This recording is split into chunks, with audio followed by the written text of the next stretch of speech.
Hello student, कैसे हैं आप? मैं समझता हूँ बिल्कुल फिट होंगे। आज हम डिस्कस करने वाले हैं अदर टाइप ऑफ मशीन के बारे में। उसमें से एक है इंक्लाइंड प्लेन।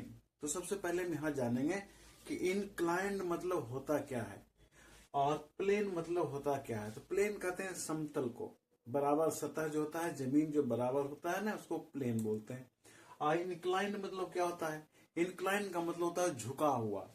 ठीक है, जैसे ये देखिए स्टिक है ना, ये सीधा है। ये सीधा है।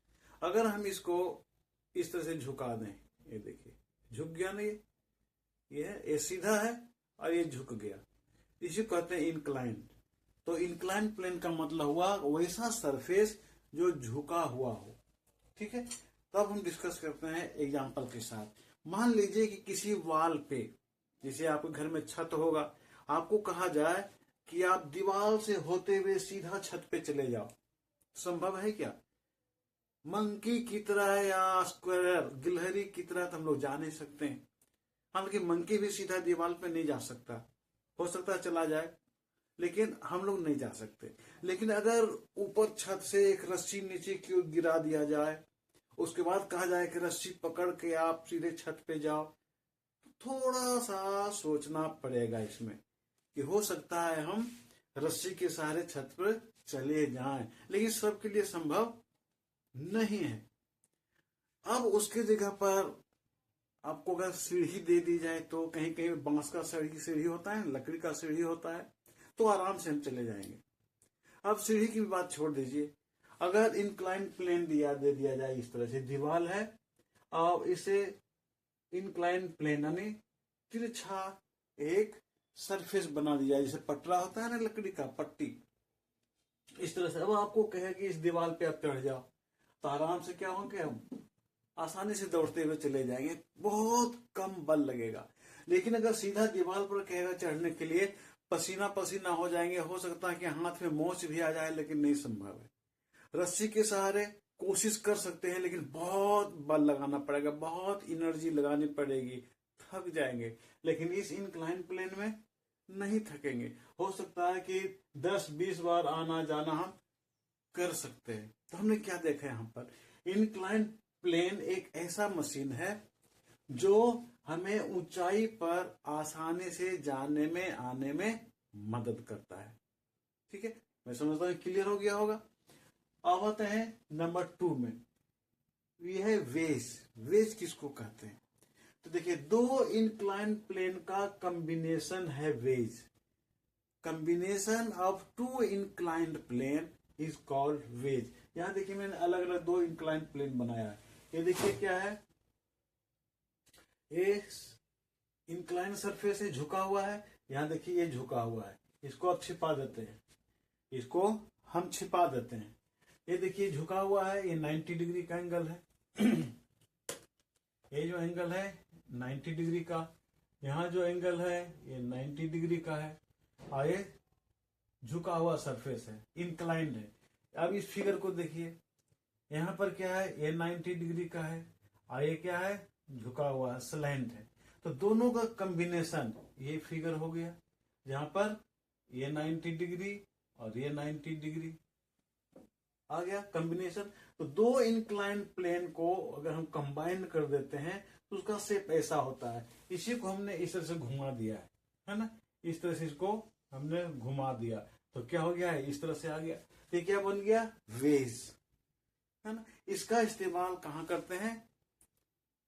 फार्मर लोग, मजदूर लोग लकड़ी को तोड़ने में, लकड़ी को चीरने में इसका काम करते हैं, लकड़ी को टुकड़ा टुकड़ा करने में। जो लोग लकड़ियों से घर में खाना बनाते हैं, वो इसका इस्तेमाल करते हैं। ठीक है, तो इसको कहते हैं वेज। तो इसमें होता है क्या, ऊपर का जो सरफेस होता है, ऊपर का जो एरिया होता है, बहुत ज्यादा होता है, और नीचे का जो एरिया होता है वो बहुत कम होता है ना। जिसके कारण हम जितना फोर्स लगाते हैं, उससे ज्यादा फोर्स यहाँ पर अप्लाई होता है। यही सिस्टम होता है चाकू में, नाइफ, जो हम लोग घरों में जिससे सब्जी काटते हैं, तो जिस साइड से काटते हैं सब्जी को, वहां का एरिया बहुत कम होता है, और उसी को हम लोग घरेलू भाषा में बोलते हैं या इंग्लिश में कि बहुत धार है, बहुत शार्प है, बहुत तेज है। और दूसरा साइड चाकू का क्या होता है, ब्लंट होता है, भूथरा जिसको कहते हैं, इसमें धार नहीं होता। तो मैं समझता हूं कि वेज भी क्लियर हो गया होगा। अब नेक्स्ट आते हैं सी नंबर में है व्हील एंड एक्सल।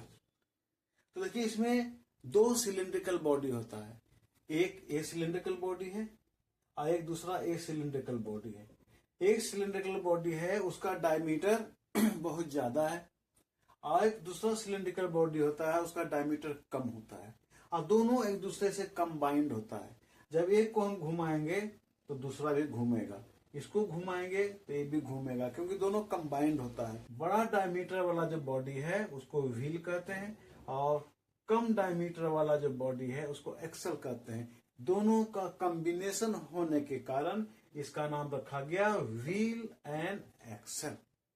अब देखिए इसमें क्या होता है कि इसका डायमीटर क्यों बड़ा किया गया और इसका डायमीटर छोटा क्यों, यही सिस्टम यहाँ भी है। यहाँ देखिए एरिया ज्यादा क्यों किया गया, यहाँ एरिया कम क्यों, कि हम यहाँ पर जितना फोर्स लगाएंगे उसका इफेक्ट यहाँ पर ज्यादा आएगा। लेकिन यहाँ पर क्या है कि ज्यादा डायमीटर वाले पर हम जितना फोर्स लगाएंगे तो ये आसानी से घूमेगा। किसी भी बॉडी के पार्ट को, किसी भी मशीन के पार्ट को घुमाने में हमें बहुत आसानी होगी। एग्जाम्पल में दूसरा दिया हूं यहाँ पर स्टीयरिंग, कार का, जीप का, बस का, ट्रक का, है ना, जो भी व्हीकल है, 4 व्हीलर का, है ना, उसमें ये स्टीयरिंग होता है। ये आप देखोगे कि ट्रक का स्टीयरिंग बहुत बड़ा होता है। जब ड्राइवर बैठता है ना तो इस तरह से, है ना, करके बैठता है। लेकिन मारुति का, कार का स्टीयरिंग बहुत छोटा होता है। इसका रीजन, ट्रक का मास बहुत ज्यादा होता है और लोड लेके रहता है। बस का भी मास बहुत ज्यादा होता है और लोड उस पर रहता है, पैसेंजर रहता है, जिसके कारण उसको अधिक इफोर्ट लगाना पड़ता है स्टीयरिंग पे। तो इफोर्ट कम लगाना पड़े इसलिए इसके डायमीटर को बड़ा कर दिया गया। जैसे यहाँ डायमीटर बड़ा था और इससे कनेक्टेड होता है एक रॉड।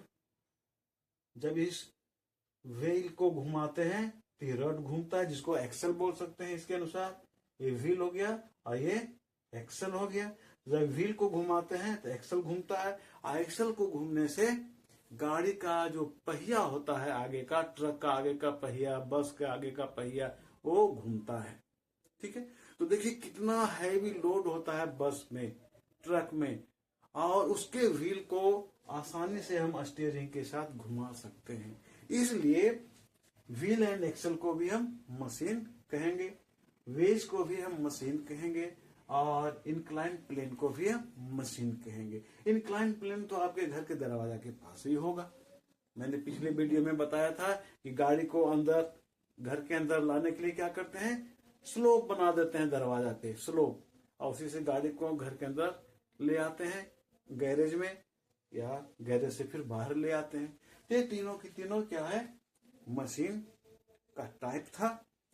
नेक्स्ट वीडियो में हम डिस्कस करेंगे स्क्रू के बारे में और इसके मेंटेनेंस के बारे में। इसके बाद ये चैप्टर का एंड हो जाएगा। तो मिलते हैं हम नेक्स्ट वीडियो में। तब तक आप अपना ख्याल रखें।